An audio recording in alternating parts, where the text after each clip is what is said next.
Alright, hello students. This is our General Safety and Rules PowerPoint so that you can pass our General Safety test coming up in just a day or two. So first off, you need appropriate clothing for working in the shop or in my G2T classroom.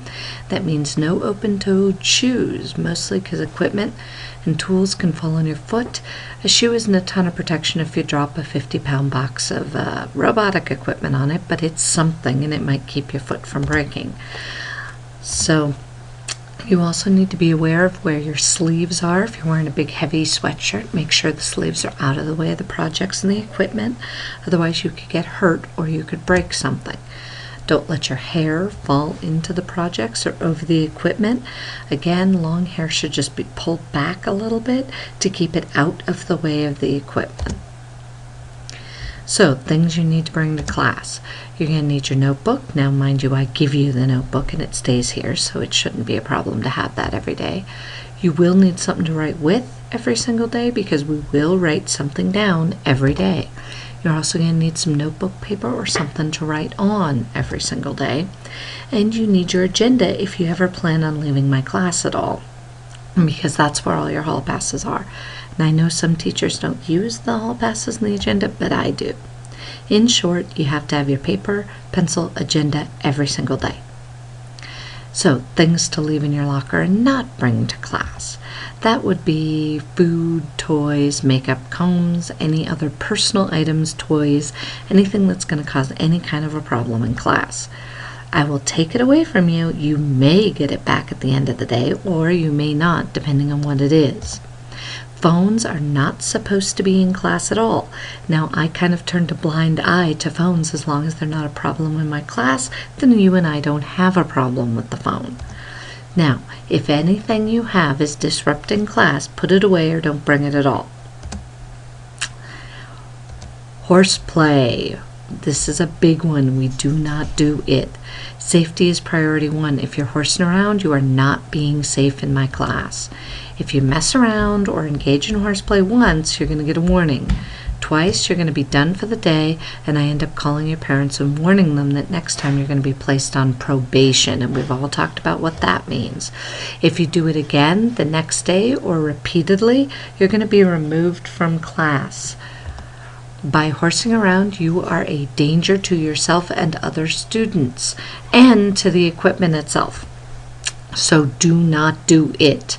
We are not going to be pushing, shoving, messing around in my class at all. Tardies. This is a big one from the office. The first tardy is a warning, second tardy is a warning, third tardy, you get a detention with me after school and the notice goes home to your parents. All tardies after 3 go straight to the office as a referral. On time means you're in your seat when the bell rings and you're ready to go for the day. Rushing through the door as the bell rings is not on time. If you have a reason, have a note. It's like a get-out-of-jail-free card. If you've got a note, then you are not tardy. If you're talking to a teacher, make sure they give you a note. Don't show up and say, oh, I was just talking to so-and-so, because that's not going to help you. If they don't write it down or they don't call me, then it's not okay.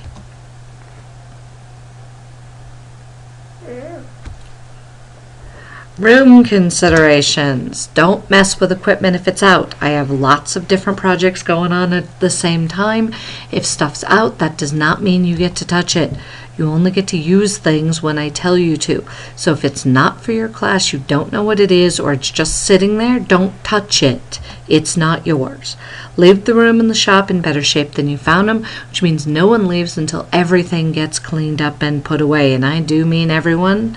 I do mean everyone cleans up. So help another group if you finish early, because otherwise you're all going to be staying late until everything gets clean.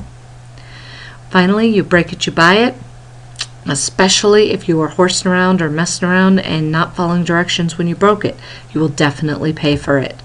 Our equipment is not cheap, and I cannot afford to replace it if you're careless or screwing around with it. Fines will be applied if you break or damage things. If it happens on accident or it breaks all by itself because it was poorly made or something, that's obviously not your fault. But if you break it, you will have to pay for it if you are screwing around. Safety test. You have to pass all the safety tests with at least 85% in order to use the equipment at all. Yes, you can retake a safety test, but only after you finish the study guide and talk to me first. Then you can retake it. All safety contracts have to be turned in with you and your parents' signatures on them to use any of the equipment. So you have to have both the contract turned in and then pass the safety test before you're going to touch any equipment in my class. So now that we're all done with that, have a very good day and good luck on the general safety test.